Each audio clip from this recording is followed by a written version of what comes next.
Hello everyone. তো আজকের আমি ডিসাইড করলাম এই ব্ল্যাক কালারের টপ আর এই বেজ কালারের বটমটা পরবো। আর তার সাথে যেহেতু উইন্টার তাই একটা জ্যাকেট পরে নিলাম। তো আজকের গেট রেডি উইথ মি একটা শেয়ার করতে করতে তোমাদের কিছু কথা আমি শেয়ার করতে চাই।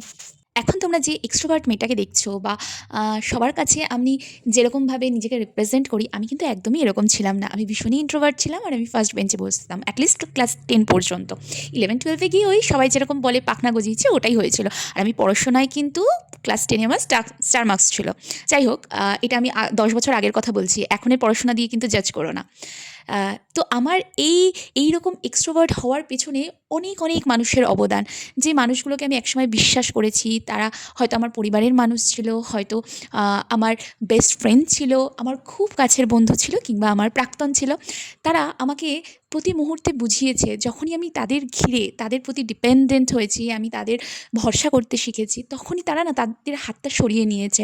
তারা আমাকে মানে কী বলবো, আমাকে স্ট্যাপ করেছে, আমার পিছনে আমাকে নিয়েই বাজে কথা বলেছে। আমার পরিবারের অনেক মানুষের, যাদের আমি প্রিয় ভাবতাম, তারা আমাকে কটূক্তি করতেও আমার উপর ছাড়েনি। তো এই সমস্ত ফেলিওর, এই সমস্ত কষ্টে আমি না অনেক অনেক বেশি স্ট্রং হয়েছি, এবং একসময় আমি নিজেকে বুঝিয়ে উঠলাম যে আমি যদি না লড়তে পারি, আমি যদি স্ট্রেট ফরওয়ার্ড না হই, আমি যদি এই লড়াইয়ে হেরে যাই, তাহলে এইরকম ধরনের মানুষগুলো আমাকে না কখনোই বাঁচতে দেবে না, এবং তুমি যত সাবমিসিভ হবে মানুষ ততই তোমার উপর চেপে বসবে। তো সেই কারণে আজকে জানো তো, মানে আমি আমার মনে যেটা চলে অন্তত সেটা বলতে পারি।